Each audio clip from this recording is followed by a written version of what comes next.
Bienvenidos a un nuevo episodio de Equalizer, el espacio para el análisis profundo y sin filtros. Hoy nos honra la presencia del general Fausto Salinas Samaniego, excomandante general de la Policía Nacional de Ecuador. El general Salinas tiene más de 3 décadas de trayectoria, ha liderado unidades claves como el Grupo de Intervención y Rescate, ha sido director de Seguridad Ciudadana y Orden Público y comandante del Distrito Metropolitano de Quito. Se graduó con distinción de la prestigiosa Academia General Santander de Colombia y es especialista en alta gerencia y administración de la seguridad. Conversaremos sobre los desafíos de la seguridad, el fortalecimiento institucional y su experiencia en la lucha contra el crimen organizado en la región. Comenzamos. Buenas tardes, general Fausto Salinas Samaniego. Gracias por aceptar mi invitación para estar aquí en nuestro programa de Equalizer en un nuevo episodio. ¿Cómo está? Buenas noches, un saludo cordial a toda la comunidad hispana, la comunidad americana. Muchas gracias, general. ¿Nos puede contar un poquito sobre su carrera? Es una carrera muy lustrosa y con muchos méritos.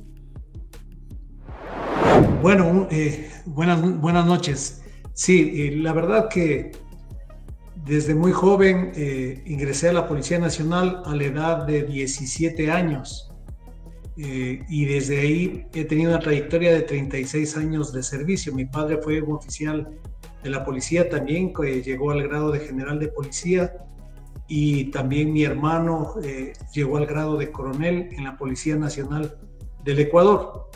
Ingresé a la escuela en el año de 1987, en primer año en la ciudad de Quito. Posteriormente, en los primeros meses, tuve la suerte de haber obtenido el primer puesto, el primer lugar en las calificaciones, y por eso obtuve una beca en la cual fui seleccionado para participar en culminar mi formación en la Escuela de Cadetes de Policía General Santander de Colombia. Por lo tanto, tuve una formación de 3 años en la Escuela General Santander y mi formación inicial como en la Escuela de Policía del Ecuador, y luego de culminar la parte de capacitación en la Escuela General Santander, donde viví realmente una de las épocas más conflictivas que tuvo Colombia, la guerra de la violencia, el asesinato a policías, los ataques del cartel de Cali, del cartel de Medellín. Estuvimos en el rescate del avión bomba cuando estalló en el aire el avión de Avianca. Fuimos los cadetes, nos llevaron a recoger los cadáveres. Posteriormente también desde el patio de ceremonias de la Escuela General Santander vimos el hongo de la bomba del DAS, y así muchas experiencias que pude vivir y que realmente marcaban una conflictividad en este país, en Colombia, un país al que quiero mucho, y veíamos lo que iba a pasar en el futuro en toda la región. Por el contrario, en Ecuador, luego que terminé mi formación como oficial en la Policía de Colombia, regresé al Ecuador y llegué a un país tranquilo, mi país, un país lleno de paz. Era considerado Ecuador una isla de paz en medio de 2 países en conflicto, como lo eran Colombia, como era Perú, donde había ya la coca y donde había el tráfico de drogas en incremento, y sobre todo que había crecido mucho en la República de Colombia. Es así que en la década de los 80 en el Ecuador lo que se presentaba era el aparecimiento de estos grupos subversivos, estos grupos que tenían una coordinación internacional. Recordemos que se creó el Batallón América, que también buscaba tomar el poder por las armas, era el propósito, y derrocar a los gobiernos de derecha principalmente, para poner gobiernos socialistas, y sobre todo en esta línea de pensamientos con estas tendencias maoístas y comunistas. Sin embargo, para el Ecuador la posición del Estado, del gobierno, fue muy radical, y en esa época hubieron operaciones y fortalecimiento de unidades especiales que pudieron combatir y mantener la paz en el Ecuador. Es por eso que la doctrina de seguridad nacional era la doctrina que privaba en la región, sobre todo con el auspicio del gobierno de los Estados Unidos, donde existía una prevalencia del Estado con algunas facultades para delimitar y minimizar el aparecimiento de estos grupos que querían tomar el poder a través de la revolución. Sí. Paralelamente en el Ecuador aparecieron los primeros casos de narcotráfico. Es así que en el año 92 se realiza la primera gran operación antinarcóticos en Ecuador, que era el caso Ciclón, que era la primera vez que se da una operación antinarcóticos de esa magnitud, donde cayeron algunas personas de una organización que principalmente tenía contactos con el cartel de Cali y que en el Ecuador ya trabajaba y empezó a cometer algunos asesinatos, y también estaban cooptando algunas personas de instituciones financieras, algunos abogados, inclusive algunos miembros de la fuerza pública. Y ahí esos fueron los primeros casos. Ventajosamente, las operaciones que se ejecutaron marcaban la solidez y la política de Estado de enfrentar al narcotráfico, y esta gran operación fue un gran ejemplo. Después, en el Ecuador, empezó una ola de violencia ya no del ámbito de narcotráfico, sino de violencia de crimen organizado, que empezó con estas bandas que pasaron de los grupos delincuenciales a convertirse en bandas gigantescas, principalmente que aparecieron con el Cartucho García, Reinaldo Zamora, que eran las personas que empezaron ya a organizar a la gente, principalmente de la provincia de Manabí y del Guayas en Ecuador, para cometer delitos ya organizados, con planificación, con armamento, y la intervención de la Policía Nacional, principalmente con la Unidad de Investigaciones Especiales, que fue creada para combatir la parte subversiva y este aparecimiento delincuencial, y el Grupo de Intervención y Rescate, la unidad táctica equivalente a un SWAT, empezaron ya a frenar el crecimiento de estas organizaciones. Luego de eso, el país estuvo bastante tranquilo. Tuvimos una crisis también de secuestros en el año de los 95, donde también se actuó con mucha firmeza y se logró judicializar a la mayoría de personas, y hubo enfrentamientos donde muchos de los secuestradores terminaron abatidos. Posteriormente ya empezó estas doctrinas de derechos humanos que empezaron a influir sobre la gestión de las instituciones, a limitar algunas capacidades y que tenían, que realmente era necesario, porque también las instituciones a veces abusaban del poder de policía, el poder militar, y no siempre se tenía la razón. Quizá alguno de los blancos que se persiguió en esas épocas no debió haber sido tratado de esa forma o con la fuerza con que se trató en ese momento, pero era en el marco de la ley vigente, y ya los derechos humanos empezaron a provocar transición en los marcos doctrinarios. Es así que la policía ya empezó a trabajar en un modelo de derechos humanos aplicado al interior de la Policía Nacional. Bueno, aparte de eso, el Ecuador se ha caracterizado por ser un país muy conflictivo políticamente. Es un país en el que se han derrocado a 3 presidentes. Recordemos que se derrocó a Yamil Maguad, se derrocó a Abdalá, se derrocó a Lucio Gutiérrez, 3 presidentes ecuatorianos con la acción de las masas, y a la final todo golpe o todo derrocamiento del gobierno siempre en Ecuador tuvo unos, entre paréntesis, caminos constitucionales que usaron los mecanismos de la Asamblea para producir este cambio o ruptura del gobierno, de los gobiernos de turno.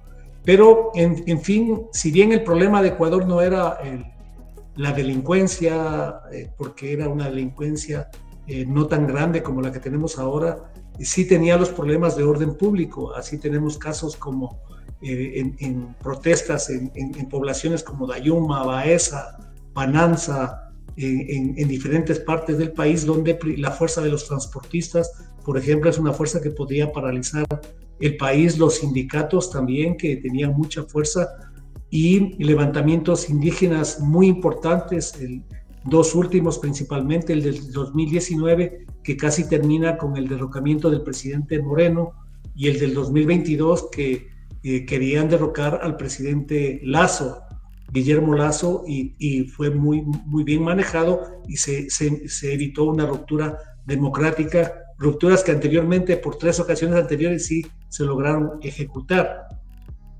De igual manera, han existido problemas de grupos de tendencia regional que han influenciado en la gestión interna del país, y sobre todo lo malo es que han querido llegar al poder a través de la protesta, del derrocamiento, lo cual no es un camino constitucional, y la policía ha estado muy firme en la defensa de la democracia, se ha convertido en un baluarte de la democracia.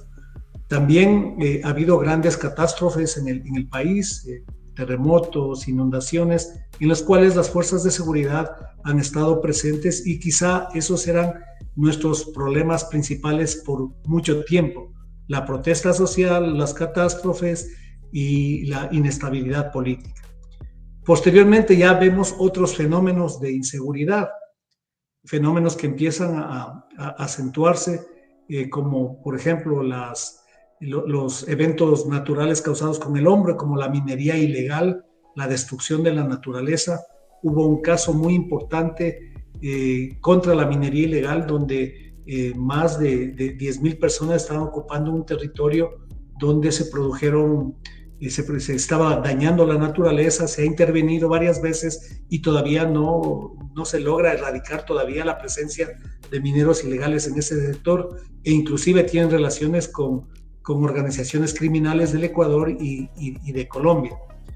Y también hay algunas acciones en este momento que han tratado de reorganizar el poder político, no en este momento, sino anteriormente, siempre reorganizar el poder político a través del peso de la Asamblea Legislativa, y que ponen frenos para que exista una libertad de acción de los gobiernos, lo que inclusive terminó con que el presidente Lasso haya decretado la muerte cruzada, una figura constitucional muy importante que sin duda está en el marco constitucional y que se aplicó por primera vez en el Ecuador, en el cual el presidente pone a disposición su cargo, pero salen todos los asambleístas y se convoca a elecciones.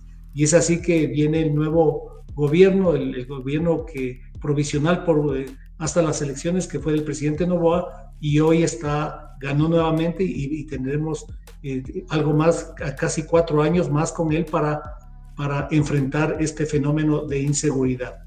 ¿Cuál es el principal problema que estalla los problemas de delincuencia en el Ecuador? Es la amenaza del narcotráfico. El narcotráfico amenaza la paz regional, un rol dominante de los carteles mexicanos con sus contrapartes en Colombia, en Ecuador, y ahora expandido también a las organizaciones criminales albanesas, europeas y de otros países.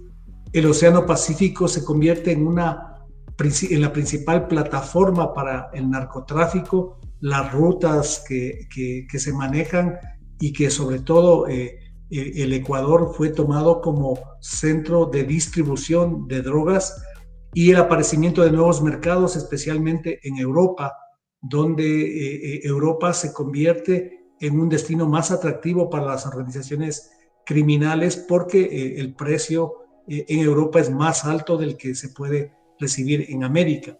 Entonces, estas rutas recurrentes que empiezan a ser utilizadas por el narcotráfico, estas rutas recurrentes requieren una operación y se van consolidando, y pasa a ser de estos grupos criminales, estos grupos de logística, de seguridad, pasan a convertirse en el Ecuador en organizaciones multicriminales que empiezan a desestabilizar la paz de un país tan pacífico como era anteriormente, y sobre todo hay una infiltración peligrosa en la economía, en la política, en el sistema de seguridad y justicia, en la fuerza pública, y definitivamente el Ecuador pasa de ser uno de los países más pacíficos a ser un país con los índices más altos de violencia criminal, y eso es precisamente lo que se está enfrentando. Con otro fenómeno más, que la posición geográfica del Ecuador presta mucha facilidad para las rutas, primero porque las vías son muy rápidas. De la frontera, por ejemplo, de la frontera colombiana a los puertos tendremos 8 a 10 horas para llegar, y de la frontera sur a los puertos tendremos 6 horas. Entonces son vías buenas, entonces se amplía la posibilidad de traficar por todas las vías del país.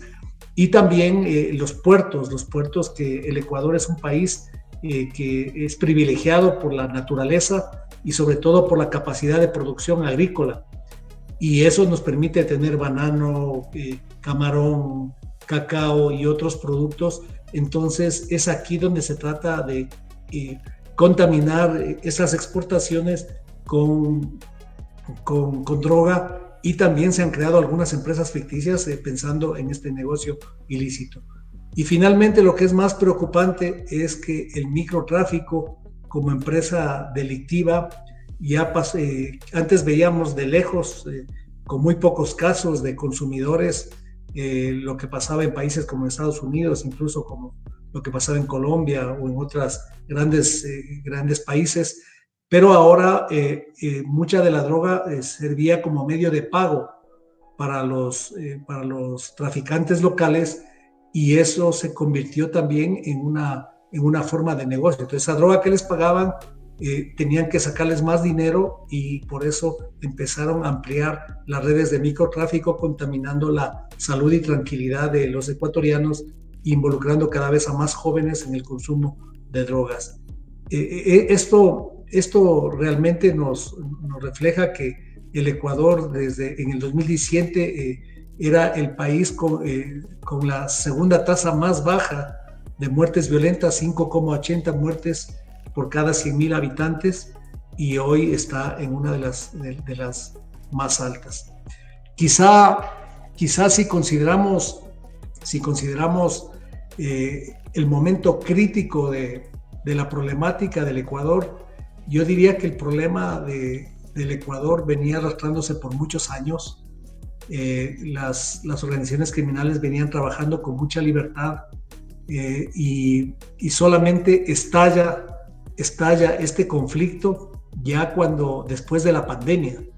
Después de la pandemia hay algunas decisiones estratégicas, hay un fortalecimiento de las capacidades institucionales, sobre todo de la policía, y se empieza a encontrar esta actividad criminal muy fortalecida, auspiciada también por la corrupción de algunas instituciones, principalmente del ámbito de jueces y fiscales que están comprometidos, algunos policías también comprometidos con la corrupción y ya cooptados por el narcotráfico, instituciones débiles. Por ejemplo, quizás sea uno de los problemas que tuvo el Ecuador, al ser un país tan pacífico, al ser un país de baja inseguridad.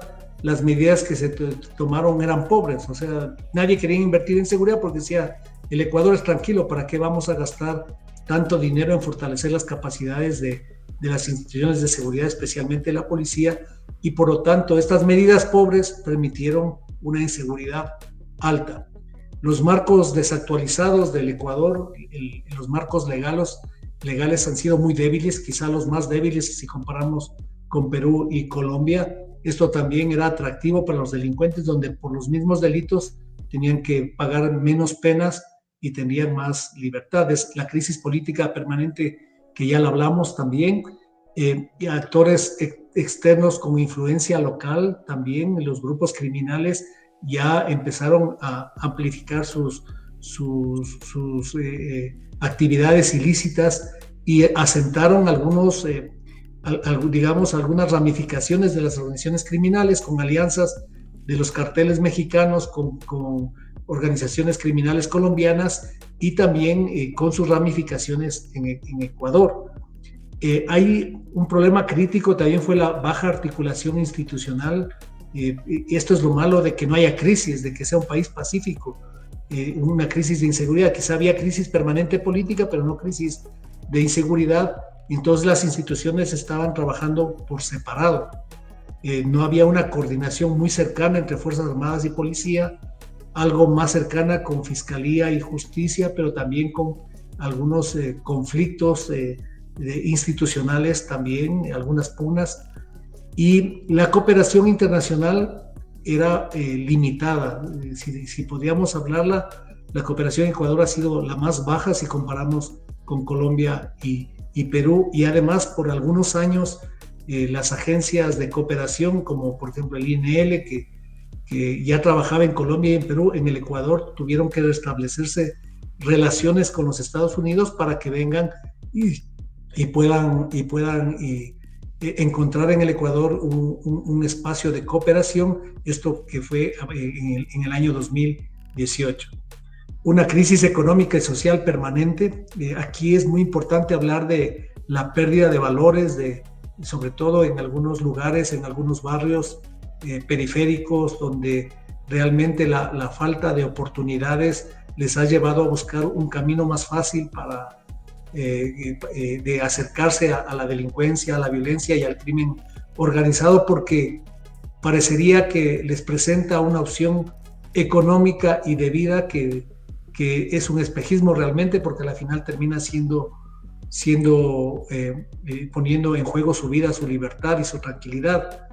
Y también hay que mirar que hubo esta globalización del crimen, que también hace que las organizaciones sean muy fuertes, muy poderosas, porque intercambian primero métodos criminales, manejan finanzas transnacionales, hay pagos que llegan a los países, hay lavado de activos, hay herramientas de comunicación que son más efectivas. Por ejemplo, los cabecillas de organizaciones criminales de México, de Colombia, no tienen que venir al Ecuador, sino todas las negociaciones se hacen ahora por sistemas digitales. Hay grupos que ni siquiera se conocen, pero tienen negocios ilícitos coordinados.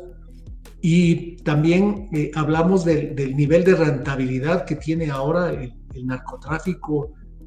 Hablemos lo mismo de la minería ilegal, y otro problema que está muy fuerte actuando en el Ecuador, con mucha fuerza está actuando, que son las extorsiones a los ciudadanos y a los empresarios. Entonces todo esto es la pandemia más todos estos espacios críticos son los que potenciaron el crecimiento de la problemática del Ecuador. El Ecuador, siendo un país tan maravilloso, tan productivo, un país que era muy pacífico, con una cultura de legalidad permanente, empezó a tener esas desestabilizaciones. Es así que cuando estalla después de la pandemia, hay un trabajo muy bien posicionado por parte de la Dirección Antinarcóticos, especialmente en el año 2021, en el año 2021, 2022, que si bien es cierto, en el año 2020 tuvimos una decomiso, el Ecuador tuvo un decomiso de 128 toneladas de droga. Para el año 2021 aquí se duplica la captura de sustancias estupefacientes, y es precisamente cuando empieza estas capturas y se aumenta este nuevo mercado europeo, empiezan los problemas de inseguridad. Las decisiones que se tomaron en ese momento fue colocar a personas de gran trayectoria en la Dirección Antinarcóticos, y los resultados se vieron. Es así que en el año 2022 fueron 201 toneladas, en el año 2023 220, en el 2024 más de 250, y en el 2025 hay un promedio bastante alto, que posiblemente sea el año más alto en la historia de decomiso de drogas. Entonces, todo esto marca que sí hubo algunas falencias, como por ejemplo los marcos legales débiles, una politización de las instituciones, sobre todo de Policía Nacional, que fue infiltrada por la política, especialmente los grupos de inteligencia, y que nos costó mucho en su periodo y le sigue costando fortalecer las capacidades de gente brillante que tenía las instituciones, pero que se politizó un poco, entonces hubo que desplazarlas del sistema de inteligencia. Y la sostenibilidad del financiamiento de la seguridad. Realmente el Ecuador ha invertido muy poco en seguridad y por eso las necesidades son tan altas para poder satisfacer la problemática que tiene ahora. Por otro lado, en una temporada sí hubo inversión en seguridad, principalmente en el año 2016 y 2017, donde tenemos los índices más bajos de los últimos años de muertes violentas. Se implementaron algunas estrategias nuevas para el delito de ese entonces y se empezaron ya a articular las instituciones. Sin embargo, después de la pandemia, todo esto quedó ya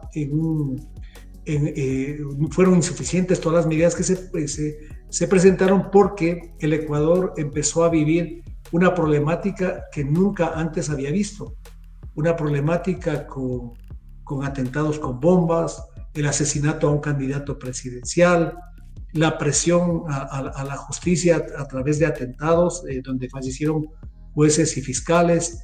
Vemos algunos... un momentico. Sí. Le voy a hacer unas preguntitas. Claro que sí. Los lobos, por ejemplo, tienen aproximadamente de 10.000 a 12.000 hombres armados con entrenamiento paramilitar. Los choneros mantienen aproximadamente 8.000 hombres armados con entrenamiento paramilitar, muchos de ellos exmiembros de las Fuerzas Armadas que empezaron a delinquir. Las águilas tienen 2.500 hombres, los gángsters tienen 1.000, los fantasmas 1.500 y los tiguerones en el 2024 habían crecido estimándose entre 3.000 a 5.000. En la Mafia 18, los Kings y los Fatales sumaban entre 800 y 2.500. Eso es un total de 22 bandas criminales que operan en el Ecuador, que la policía sabe que existen, que dan un total de 20.000 hombres fuertemente armados, y los arrestos no se ven, y cuando se ven los dejan escapar a los jefes de las cárceles, van a Colombia, se esconden por un tiempo, regresan al Ecuador, como el caso de Fito Junior. Lo mataron en Colombia, lo mataron en Antioquia, y han habido varios casos, como el caso Metástasis del 2023 al 2024, en un operativo que reveló la extensa red de funcionarios públicos, incluyendo jueces, policías y fiscales, que actuaban en favor de las organizaciones de narcocriminales alrededor de procesos judiciales, liberando a los detenidos y brindando protección a líderes criminales. El caso monstruo, como el narcotráfico, ha penetrado no solo la policía, sino las estructuras institucionales encargadas de la seguridad y la justicia en el país. El lavado de dinero y contratos con el Estado, investigaciones periodísticas que han identificado a miembros de bandas como los choneros, los lagartos y los tiguerones, que en complicidad con policías y funcionarios participaron en contratos públicos para lavar dinero del narcotráfico. Ejemplo, una empresa liderada por el cabecilla de los choneros Giles, el Negro Tulio, que obtuvo contratos multimillonarios y estando acusado de terrorismo y delincuencia organizada. Otro caso fue el caso Marino, de los Lagartos, quien fue dueño de una empresa de seguridad que contrató con el sector público, aún encontrándose en lista de los más buscados de Ecuador. La infiltración llega al punto al alterar el concurso de contrataciones y manipular controles burocráticos, y la violencia carcelaria y la complicidad policial dentro y fuera de las cárceles, El auge de masacres en las cárceles entre el 2021 y el 2022 ha estado vinculado a disputas de las bandas como los choneros y los lobos, que los lobos, por lo que dicen las malas lenguas, estuvieron involucrados en la muerte del candidato presidencial Villamizar. Arrestaron a 7 colombianos, los metieron presos y les dieron de baja dentro de las mismas cárceles ecuatorianas para silenciarlos. Entonces es una problemática que va más allá, y mi pregunta es esta, general. ¿Piensa usted, Ecuador siendo el único país latinoamericano que es dolarizado, que los sueldos son suficientes para los policías para que no tengan que recurrir a entrar al crimen organizado para poder sustentar a sus familias? Bueno, sí, muy buena reflexión, y quisiera acotar algo antes de responder a la pregunta.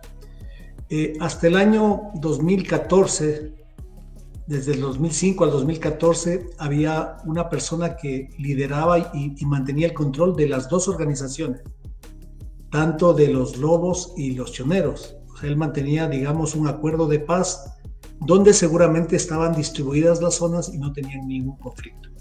Posteriormente, todo lo que es los choneros con sus ramificaciones se tienen enlaces con el cartel de Sinaloa, y los lobos con el cartel Jalisco Nueva Generación. A raíz de la muerte de José Luis Zambrano, alias Rasquiña, se empiezan a diversificar estos grupos, porque cada uno quería tener autonomía y poder negociar directamente con los carteles de México y de Colombia, y esto genera la pugna de violencia que se desató en el Ecuador, principalmente en las cárceles. Es así que usted hablaba de las masacres carcelarias que se presentaron en el Ecuador. Precisamente fue por este crecimiento de las organizaciones. Incluso algunas de la misma agrupación se cambiaban de bando, y cuando alguien se cambiaba de bando y se enteraba la organización principal a la que pertenecían, terminaban asesinándole. Entonces esas masacres se produjeron precisamente por eso, por quien tiene el control de las cárceles y de la parte externa, y es lo que está pasando todavía. Por ejemplo, a raíz de la captura de Fito, se ha desatado una guerra de los lobos por tratar de captar ese espacio donde operaba Fito, y al interior de los choneros, para ver quién ocupa el liderazgo que dejó Fito. Eso como antecedente. Entonces hubo un punto igual que coincide con la captura de droga, con los nuevos mercados y con la acción de la policía.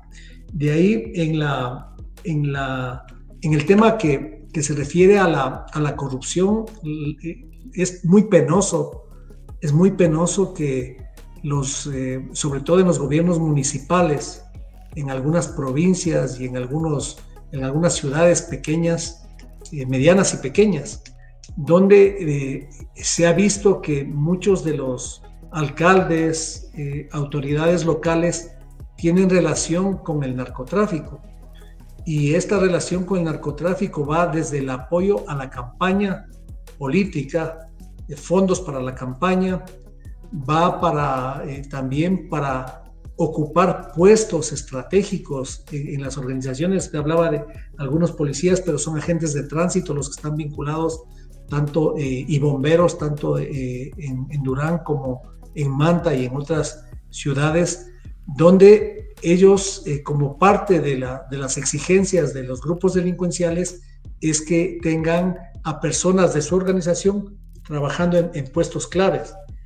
Y también se ha determinado que algunos de los contratos, es decir, las licitaciones públicas que hace el gobierno, como usted lo manifestó, son ganadas por estos grupos criminales o las empresas de estos grupos criminales, algunos muy directamente vinculados, otros a través de testaferros. Entonces, esto realmente es muy preocupante, que los partidos políticos no tengan la fuerza, ni la sensibilidad, ni los controles suficientes para evitar que personas busquen el poder, primero financiados por estos grupos ilegales, y segundo, que busquen el poder local para generar negocios, no solamente con los grupos criminales, sino negocios que enmarquen la corrupción, y eso tienen que combatirlo.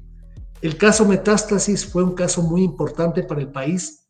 Fue un caso en el cual una acción de un delincuente que fingió su muerte, alterando todos los documentos públicos y algunas acciones para que sea declarado muerto en Ecuador, apareció en Perú. Ventajosamente, la policía del Ecuador tiene muy buena relación con las policías de América, y la policía peruana pudo detectar la presencia de él en Perú, fue detenido y fue traído al Ecuador. Y mientras él estaba preso, también él estaba tratando de tener una posición para reorganizar y agrupar a todos los grupos criminales nuevamente para hacer una sola fuerza, pero no se pudo lograr porque lo mataron. Sin embargo, de la caída de esta persona hubo mucha información técnico-científica principalmente, que fue levantada por la Policía Nacional y las investigaciones, y lograron dar un caso que realmente rompió esta barrera de impunidad. Yo diría que este es uno de los casos más importantes, la caída de Norero y el caso Metástasis, en el cual se encontró que muchas personas que tenían roles claves en la política, en la justicia y en la seguridad estaban vinculadas con el narcotráfico. Entonces, de ahí fue el despertar, digamos, de esta problemática, y la doctora Diana Salazar, de la fiscal general, tuvo la valentía y la fortaleza de ahí iniciar una serie de casos que cada vez comprometían más a la función judicial, a algunas autoridades, y que realmente no solamente manejaban el campo de delincuencia organizada, sino tenían muchos compromisos con la corrupción y con el manejo del poder mismo del Estado. Entonces, esto fue muy importante, y por suerte ahora hay una tendencia de las instituciones de justicia a ser más prolijos en investigar a los malos funcionarios para no permitir que se desvíen de su función principal, y por eso siguen habiendo jueces destituidos que no actúan con coherencia y con transparencia. Igualmente, las grandes capturas que ha hecho un trabajo excepcional la policía durante estos últimos años, a partir del estallido de la violencia, con muertos, con asesinados, con bombas que han puesto en cuarteles de policía, principalmente militares también, que han sido asesinados en esta lucha. Con ese gran trabajo ya se viene consolidando algunas estrategias para ser más fuertes. Sin embargo, el poder económico que tienen estos grupos criminales cada vez nos muestran la sorpresa de más personas de todos los niveles que están vinculadas al ámbito de estas organizaciones criminales. Y también es importante lo que usted manifestaba, que del dólar, que Ecuador como un país dolarizado realmente es atractivo para lavar dinero. Quizá por eso es que algunas de las empresas tratan de asentarse en el país, y principalmente si los controles son débiles. Ventajosamente, algunas de las propuestas y reformas legales que se han hecho están encaminadas precisamente a eso, a evitar que el Ecuador siga siendo el país más débil jurídicamente para la acción de los grupos criminales. Entonces, se han planteado algunas reformas. Y en cuanto al salario de los policías, considero que el salario de la policía es un salario bueno, quizá no el mejor de América, pero está entre los mejores. Creo que la propuesta que hizo el presidente Lucio Gutiérrez de homologar a los servidores policiales, porque antes de esa propuesta los sueldos de la policía eran muy bajos. Él ofreció homologar en un periodo de 5 años. Cuando llegó el presidente Correa, él agilitó y hizo la homologación en un solo año, y hoy los sueldos tienen bastante competitividad si hablamos con Latinoamérica, ¿no? con Centro y y Latinoamérica, Sudamérica, digamos. Yo creo que aquí hay es una profesión que tiene muchas ventajas, tiene mucho riesgo, mucho sacrificio, pero tiene un salario, si comparamos con el contexto nacional, que es un salario manejable y que más allá de la necesidad de delinquir, es una crisis de valores, es una crisis de principios y es una carencia de capacidades para los sistemas de control, porque los sistemas de control de confianza están enfocados en algunas jerarquías, en algunos grados, porque no hay la capacidad suficiente para hacer pruebas simultáneas a todo el personal de la policía, porque son aproximadamente 60,000 policías. Pero hay esas pruebas, hay esos sistemas, deben retroalimentarse y mejorar constantemente. Y también hay una limitación en la ley de la policía, que es una pésima ley, diría yo, que dio este extremo garantismo que se regularizado en América, donde algunos malos policías, una vez que son retirados, y algunos con apoyo de estos malos jueces que ya se ha encontrado que sus dictámenes incluso cobraban, retornaban a esos malos policías a la institución, y eso realmente era un problema. ¿Usted piensa en general que se podrían reforzar los asuntos internos de la policía y las unidades de reclutamiento para que el estudio de seguridad de cada persona que aplique para la policía en el Ecuador sea más riguroso y no sea tan amiguista o hermanista? Que alguien hace una llamada, el muchacho pasó el examen, lo incorporan, se hacen llamadas, entonces no lo miran con una lupa como debería de ser para tratar de minimizar los daños de la corrupción interna.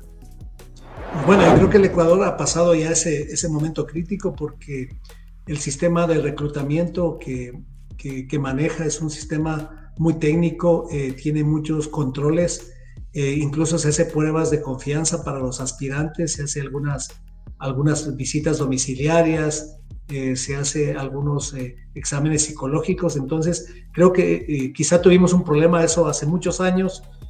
Luego que tenía la policía se conformó un sistema de reclutamiento muy técnico, muy serio, muy transparente, y ahí llegó el poder político y dijo, por un tiempo dijo, no, la policía ya no hace esto, lo vamos a hacer nosotros, y ahí hubo un vacío realmente, donde se permitió que principalmente la política permita que ingresen personas por cuota política, incluso algunos vulnerando algunas de las pruebas que tenían que darse.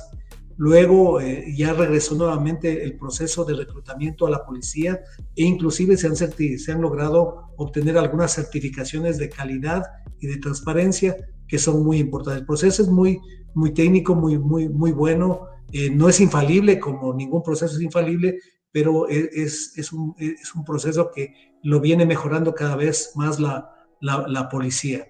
Sin embargo, creo que el tema no es solamente el reclutamiento, creo que tiene mucho que ver los procesos de formación y principalmente la vida en la calle, porque es en la calle donde realmente existe la mayor contaminación de policías, principalmente en los lugares más críticos, y peor aún si es que los policías van y no tienen dónde vivir, no tienen vivienda policial o vivienda fiscal, y tienen que vivir en los barrios, y a veces ahí terminan haciéndose en los barrios críticos, terminan siendo amigos de los delincuentes. Entonces hay muchas cosas que se han planteado que por presupuesto no se ha hecho, vivienda fiscal, vivienda operativa para los policías para que vivan en los cuarteles, pero hay el proyecto para manejar estos escenarios que limiten la posibilidad de que más policías sean reclutados por los criminales.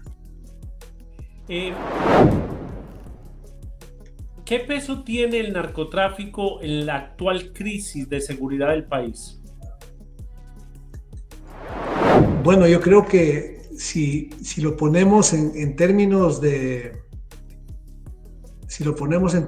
violencia, de muertes violentas, en el año en el año 2020, el 56% de muertes eran por violencia criminal en el Ecuador.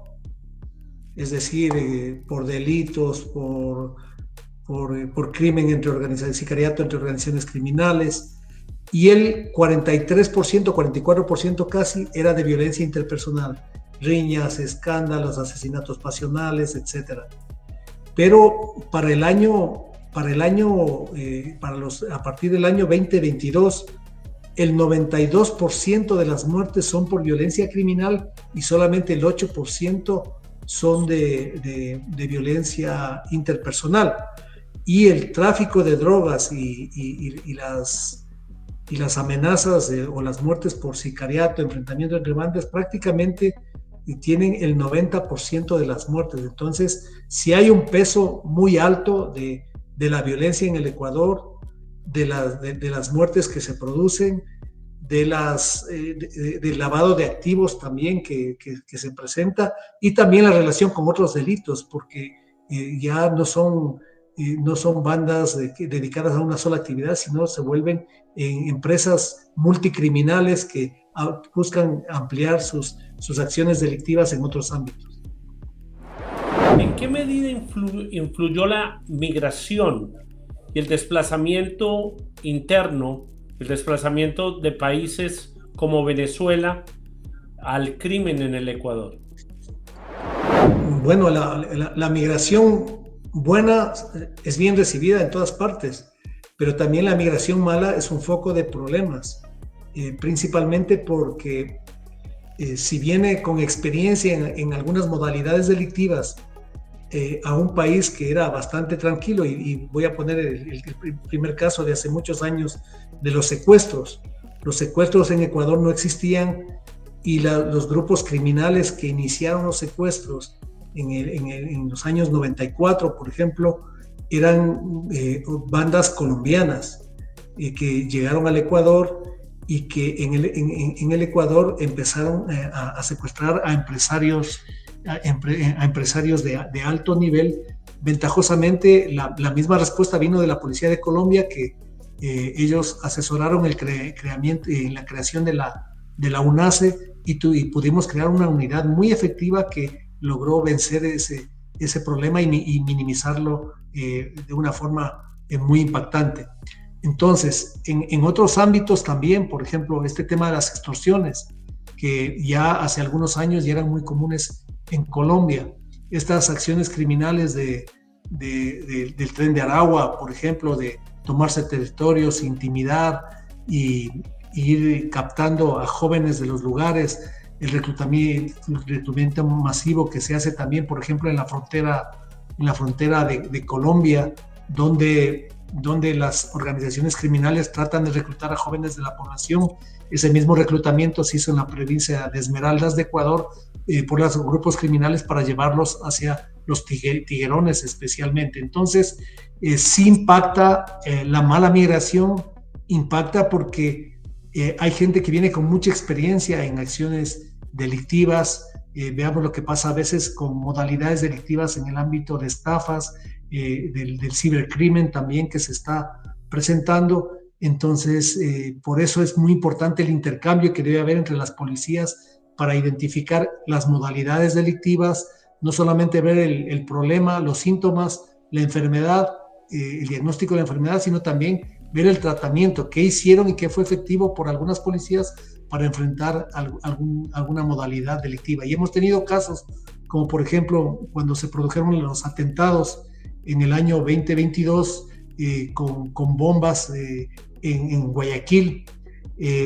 Nos enviaron con el apoyo del director general de Colombia, el general Sanabria, envió un equipo de técnicos a Ecuador para asesorar y mirar cuál era el alcance de estas organizaciones criminales. Y de los Estados Unidos también vinieron algunas unidades del FBI también a colaborar en qué experiencia tenían ellos en algunos ámbitos de terrorismo, y fueron muy, muy bien recibidas, y se logró dar algunos golpes importantes contra esas organizaciones criminales. En general, Ecuador no es un país que produce armamento. la cantidad de armas que están entrando a Ecuador son por contenedores. ¿Qué está haciendo el gobierno ecuatoriano para frenar el envío de armamento del este de Europa, de Estados Unidos, hacia Ecuador? Bueno, como antecedente, en el año 2019 se decomisaron 5.700 armas. En el año 2021, 7.500. En el año 2023, 9.646 armas de fuego. Entonces, ¿qué quiere decir esto? Que el problema de las armas en Ecuador ha sido cada vez más complejo. Las armas, la cantidad de municiones, el tipo de armas también, el tipo de armas automáticas, armas inclusive algunas con lanzagranadas, armas de francotiradores. Entonces, estas armas, la mayoría no son armas artesanales como era anteriormente en el Ecuador, sino que son armas industriales que algunas de ellas incluso tienen origen europeo, hay muchas de origen americano, y hay, por ejemplo, un caso que tuvimos la oportunidad de resolver, que se trabajó con HCI y que se pudo determinar con las series de las armas que fueron decomisadas en Ecuador, se pudo establecer los patrones y buscar el origen de las armas en Estados Unidos. Entonces ahí se encontró que algunas personas miraban estadounidenses que compraban las armas, ellos iban y se las ofrecían que se las vendan, las compraban y las enviaban por piezas a través de barco, especialmente camufladas en piezas de tractor o algunas otras modalidades, entraban como contrabando, y aquí en el Ecuador tenían una cadena que las recibía y las distribuía a los grupos criminales. Entonces, el mercado de armas sí ha crecido mucho. Anteriormente, cuando empecé mi carrera, por ejemplo, las armas que se decomisaban en Ecuador era un paso para entregar a la guerrilla de Colombia en la frontera. Entonces tenía un costo en la frontera de Perú, que era por donde entraban principalmente las armas de guerra. Pasaban el Ecuador, tenían otro precio, y en la frontera con Colombia ya tenían un precio mucho más alto. Ahora no, creo que el mercado ecuatoriano también es importante para estas organizaciones criminales de tráfico de armas, y hay muchos cargamentos que a la final también terminan siendo pagados con armas de fuego. Entonces, el peso de las armas en la violencia es sumamente grande. Hay una relación directa entre la producción de armas y la violencia. Es por eso que algunos países han prohibido temporalmente la importación de armas al Ecuador, la venta. Claro que ese no es el problema, porque las armas que entran por el mercado legal y para los ciudadanos que pueden sacar el permiso están controladas. El problema es el mercado ilegal que entra por Perú y que entra por los puertos por contrabando, y que también ingresa por Colombia. La problemática de las bandas criminales o carteles criminales del este de Europa, como Albania, y la mafia calabresa, la 'Ndrangheta, la Camorra y la Cosa Nostra, que opera en territorio ecuatoriano, ¿cómo están siendo combatidas? Y si hay un compartimiento de información entre esos países y Ecuador.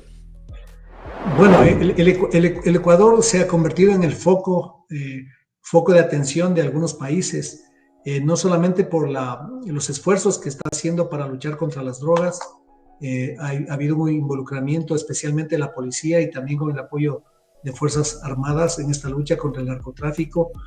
Y también se ha logrado que algunos países miren la necesidad de apoyar este trabajo que se viene realizando.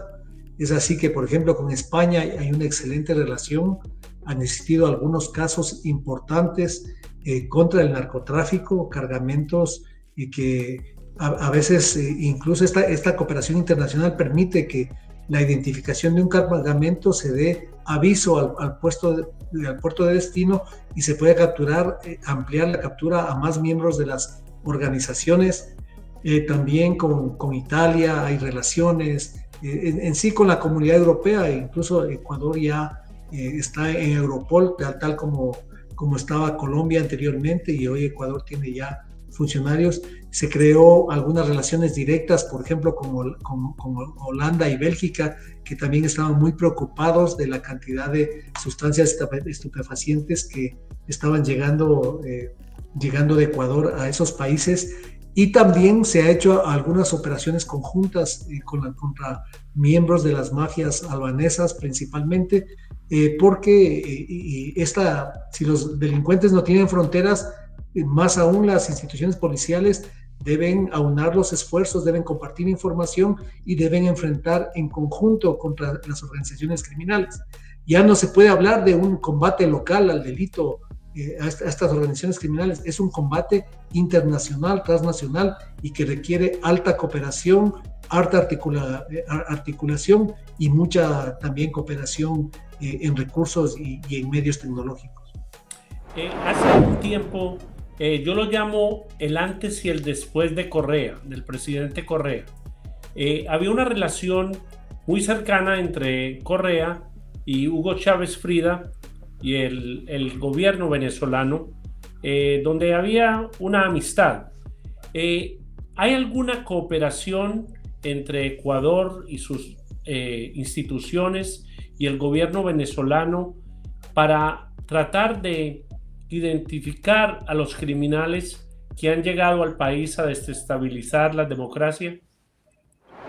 Bueno, no. En el ámbito de democracia no hay cooperación, porque más bien ha habido cooperación del gobierno venezolano, algunas, por ejemplo, campañas en redes, manejo de información, incluso el mismo discurso contra las autoridades de gobierno ha sido un discurso contra el poder constituido. Entonces no ha habido. En el ámbito criminal hay algunos enlaces que se manejan que a veces rompen esta barrera de bloqueo de relaciones diplomáticas, pero en algunos casos sí puede haber algún tipo de cooperación, principalmente cuando son blancos que operan en dos países y que hay el interés de los dos países en enfrentar estas organizaciones criminales.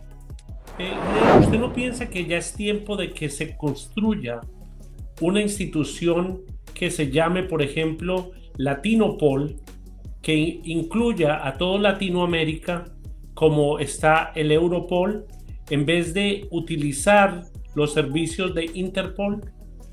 Bueno, sí, ya tenemos la institución que se llama Ameripol. Ameripol es una organización similar a Europol y que recientemente, me parece que el año antepasado, ya se firmó hubo una cumbre de ministros en Brasil donde ya los ministros que son delegados participaron y firmaron el compromiso de hacerlo un organismo oficial a nivel de Estado, porque nació principalmente como un organismo de los comandantes de policía de América, que tiene la base en Colombia, y creo que la Secretaría, me parece que está Argentina o Brasil en este momento. Inclusive está participando España también aquí en Ameripol, y tiene observadores de varios países. Entonces, este organismo realmente es una fuerza, es una fortaleza para América. Es un organismo que se puede optimizar no solamente en el campo de la cooperación tecnológica, hay programas de capacitación, hay operaciones simultáneas que se ejecutan auspiciadas por Ameripol, donde se ponen de acuerdo para atacar, digamos, este mes se va a lanzar el gran operativo contra tráfico de vehículos, operativo contra algo para proteger el medio ambiente. Y también hay un organismo auspiciado por la Comunidad Europea, que es el pacto que también quiere ser esa corresponsabilidad de la Comunidad Europea para combatir algunos delitos, entre ellos están ambientales, narcotráfico, terrorismo y tráfico de armas. Entonces, quizá por ahí también creo que debería analizarse, empezar a unificar todos estos organismos que se van creando pequeños organismos y hacer grandes organismos, pero muy serios, muy formales, más operativos que burocráticos y diplomáticos, y que pueden ayudar a América a mejorar las capacidades de respuesta. Hay casos importantes, por ejemplo, estos centros de análisis de información que los países invitan a miembros de otros países. Por ejemplo, estuvieron del Ecuador, había oficiales en Colombia y en Brasil, que ellos van a algunos departamentos de análisis de información, comparten información y se retroalimentan también, porque los canales operativos son más rápidos que cualquier canal formal y diplomático, y a veces un caso que se está realizando requiere información inmediata para ver antecedentes, para saber de qué organización criminal se trata y saber si no tiene algún problema con la justicia de algún país. Entonces, estos organismos deben fortalecerse, deben apoyarse y deben modernizarse, y los enlaces tecnológicos para que sean más efectivos. Sí, porque operativamente no existe bases de datos donde Ecuador pueda mirar qué está pasando con una organización colombiana que está trabajando dentro del país en Ecuador, o viceversa, o lo mismo con Brasil, o lo mismo con Perú. Entonces, la mayoría de las policías en Latinoamérica tienen que pedir diplomáticamente la ayuda, se puede demorar meses. Entonces, un caso que se puede resolver en una semana se convierte en un caso de 2 o 3 años por la burocracia. Sí, por supuesto, eso es muy importante. Por ejemplo, la conectividad en tiempo real. Digamos, la base de datos de vehículos robados debe estar en tiempo real en toda la región. Claro, con los acuerdos de confidencialidad, con el manejo de personas confiables que tengan acceso a esa información, tal como funciona Interpol. Alguien que es buscado por la justicia pasa por un aeropuerto, inmediatamente saltan las alarmas. Sin embargo, hay herramientas que son importantes, pero que no son conectadas en tiempo real, hay que alimentarlas manualmente. Hoy hay tanta tecnología que nos permitiría simplificar, y por ejemplo, la relación entre Perú, Colombia y Ecuador es muy importante resaltarla, porque en Colombia han habido casos de capturas, digamos el gato Farfán, que es un narcotraficante que fue pedido en extradición por los Estados Unidos, y que era una investigación que la realizaba el Ecuador, la realizaba Colombia y la realizaba los Estados Unidos. Era un blanco de los 3 países. Esta persona estaba en las bases de datos de Colombia, y cuando cayó en un operativo policial, definitivamente vieron que se trataba de él, inmediatamente fue puesto a órdenes de la justicia para ser extraditado, y creo que ya está extraditado en los Estados Unidos. La extradición de Fito fue muy eficaz, y en verdad me quito el sombrero con el gobierno de Ecuador en este caso, pues lo hicieron lo más rápido posible para que no tuviera la oportunidad de volverse a escapar. ¿Usted piensa que de esta manera general podrían llevarse los casos de los grandes capos en el Ecuador, de estas bandas criminales terroristas, para que lleguen a una justicia donde no tengan la escapatoria o no puedan tratar de manipular el sistema por medio de sus abogados para salir y escaparse a otros países? Bueno, Fito fue un blanco muy, muy grande para el Ecuador. Ventajosamente fue capturado por la policía del Ecuador y fue judicializado, y estaba pagando una pena.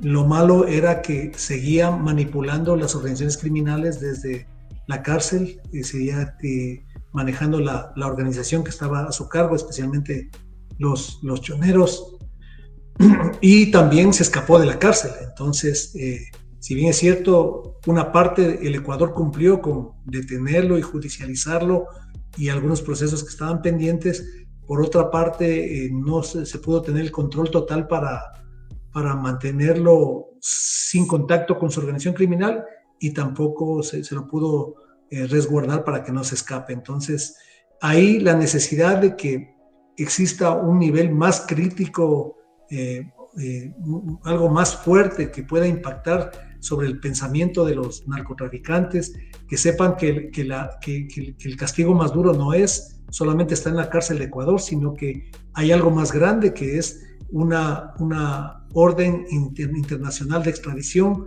y que al ser ejecutada tendrá que rendir cuentas ante una justicia que también es muy fuerte, y sobre todo que tiene un sistema penitenciario que lo va a alejar primero del escenario ecuatoriano, porque no va a tener la capacidad de seguir manejando la organización criminal, y segundo, que esperemos que no se escape de ese lugar, porque tiene mejores sistemas, asumimos que tiene mejores sistemas tecnológicos, y la ley también, la ley el marco legal del régimen penitenciario es mucho más estricto de lo que tiene el Ecuador. Quizá el Ecuador, uno de los errores es tener un régimen penitenciario tan débil. Actualmente la Asamblea del Ecuador, donde se hacen las leyes, está trabajando en generar una nueva ley penitenciaria, que me parece muy importante, pero tiene que ser mucho más estricta, tiene que ser mucho más severa y con más limitaciones a las personas que violan la ley. Hay una organización que es la Superintendencia de Compañías Sercorp y SRI, las iniciales, las bandas implicadas en los crímenes manipulan para registración de corporaciones ficticias, lo que nosotros llamamos shell companies, compañías que existen en papel pero que en verdad no son compañías, para ayudarlos a lavar el dinero y mover grandes cantidades de ese dinero hacia otros mercados fuera de las fronteras ecuatorianas. Sí, el SRI es el Servicio de Rentas Internas, es la que se encarga de los impuestos de los ecuatorianos, y la Superintendencia de Compañías es el organismo que aprueba la creación de las entidades de las diferentes empresas. Sin duda, la articulación de la información de las empresas, el uso de inteligencia artificial para determinar y enlazar todos los datos de los movimientos bancarios con el SRI, con la UAFE, la unidad de lavado de activos, más las superintendencias. Creo que es un deber pendiente para el Ecuador de articular todas esas bases de datos para que puedan ser sistematizadas y esa información ayude a luchar contra el crimen organizado, y sobre todo que den una detección temprana de alertas para cuando esto esté pasando.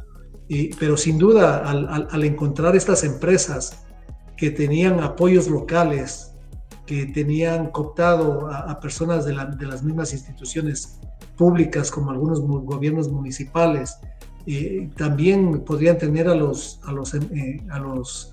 personas que manejan los delegados locales de estas grandes instituciones, y se necesita también que no solamente existan esos controles en territorio, sino controles desde el nivel más alto, pero no se lo puede hacer en forma directa, sino con herramientas como la inteligencia artificial y algunos controles pasivos, sobre todo para documentos y procedimientos. ¿Qué organización han formado los oficiales retirados para que toda esa experiencia no se pierda, como en el caso suyo, general, que son miles de años de experiencia que están ya fuera de las filas, para que sigan colaborando de una manera u otra en ayudar a la nueva generación de policías y a los policías que ahora tienen el deber de seguir capacitando y liderando a la policía para que sean tan efectivos como fueron ustedes los que ya se retiraron? Bueno, primero, siempre la policía es prácticamente una parte de vida, ¿no? Estar 36 años en la institución, luego de pasar por unidades tácticas, unidades especiales. Principalmente mi especialidad fue operaciones especiales. Estuve en el grupo de intervención y rescate, tuve algunos enfrentamientos, emboscadas, y después en la unidad antimotines. Y es una profesión hermosa, realmente uno no se equivoca al escoger la profesión de policía. Y en el Ecuador es una carrera de largo plazo. El problema en Ecuador es que cuando uno termina una carrera no puede volver al ámbito público, a lo menos en la policía, no puede volver a la misma institución, no puede de la policía regresar a la institución. Una vez que sale ya no puede regresar. Y de Fuerzas Armadas, si alguien se retira, tampoco puede incorporarse posteriormente a la policía porque el marco de la ley no lo permite. En mi caso llegué a los 36 años, en otros casos los retiros de los policías son a partir de los 20 años y de ahí para adelante empiezan a tener más beneficios con más años de servicio.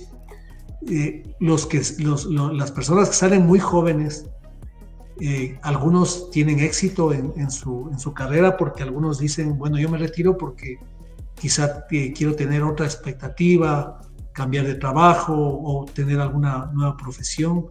A algunos les va muy bien, pero hay policías que a veces no les va tan bien, que se retiran y como el salario es mucho más bajo cuando se retiran a los 20 años, terminan en funciones de guardias de seguridad, terminan en funciones manejando taxi. Y quizá algunos que me he reunido y conversado, ellos dicen, no debí retirarme tan joven, debí quedarme un poco más de tiempo en la Policía Nacional. Y otros que van terminando su carrera en diferentes etapas, van acumulando mucha experiencia. Esta experiencia definitivamente debería aprovecharse. Miren lo que pasa en los Estados Unidos, donde alguien que trabajó en una agencia de seguridad del gobierno postula para otra agencia y por la experticia, por el nivel de confianza, por su hoja de vida, es rápidamente aceptado para trabajar en algo que es similar. ¿Y qué ganamos con eso? Ganamos primero la experiencia operativa, segundo la confianza, porque es una persona que ha sido probada su integridad, y tercero la posibilidad de contactos o de conocer el sistema. Entonces eso ayuda muchísimo. Entonces yo creo que para el Ecuador hay unas organizaciones que principalmente están enfocadas en las organizaciones de retirados, la Asociación de Generales, la Asociación de Coroneles, la Asociación de Suboficiales, y la Asociación de diferentes asociaciones provinciales de policías en servicio pasivo, que se reúnen para defender algunos derechos, sobre todo a exigencias en el ámbito de salud, y también para promover reuniones, esta socialización permanente que es necesaria, muy importante. Creo que se nos está acabando el tiempo. Ya, bueno. La última preguntita cortica. Ya. ¿Tiene usted aspiraciones políticas a futuro, sea para embajador, sea para gobernador, sea para vicepresidente, presidente? Usted es una persona con mucha experiencia, una persona muy íntegra, y pienso yo, con mi humilde opinión, que debería en verdad pensar en no retirarse tan pronto de la vida, darle una oportunidad al país de tener su conocimiento y seguir creciendo usted profesionalmente y el país en un país mejor como era antiguamente. Bueno, muchas gracias. Sí, ahora estoy con una fundación que se llama Aerial Recovery, es una fundación americana que trabaja en 3 áreas, que es rescate de niños del tráfico infantil. Es una fundación muy noble que hace un gran trabajo, que hace tratamiento a militares y policías retirados, cómo recuperamos a esos policías militares y primeros respondientes para darles un propósito de vida, y también voluntariado para hacer rescates en desastres. Aerial Recovery, por ejemplo, estuvo en Texas con sus voluntarios apoyando y rescatando vidas. Entonces, ese trabajo, esa experiencia queremos llevarla al Ecuador, y ya tenemos algunos pasos. Precisamente el día jueves viajo a Islas Vírgenes, donde hay este Hill de Heroes, una reunión para reunirnos con retirados militares de fuerzas especiales y cómo implementamos el Ecuador. Y lo de la política no me gusta tanto, pero tampoco me asusta, ¿no? Es un tema que dependerá del escenario, de las propuestas que se hagan y también de los principios. Si un partido, como lo digo, está enfocado en algunos principios y es también coherente con mi pensamiento, se podría pensar en algún servicio al país, como servicio al país, más no como un cargo político.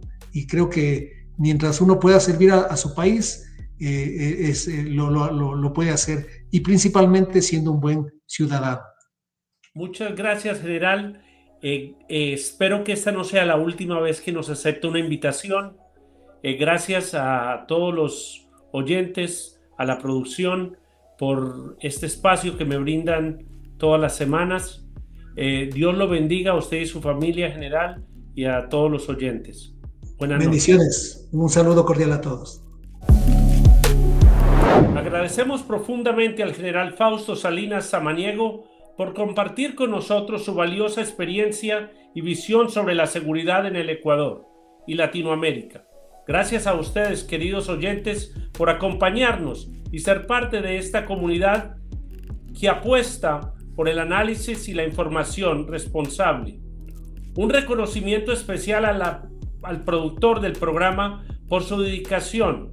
Les invitamos a suscribirse y seguirnos en nuestro canal de YouTube, Instagram y en nuestra transmisión en vivo cada jueves a las 6:30 p.m. hora de Nueva York en Radio TPS Libertaria. No olviden darle me gusta y activar las notificaciones para no perderse ningún episodio. Hasta la próxima edición de Equalizer. Dios los bendiga.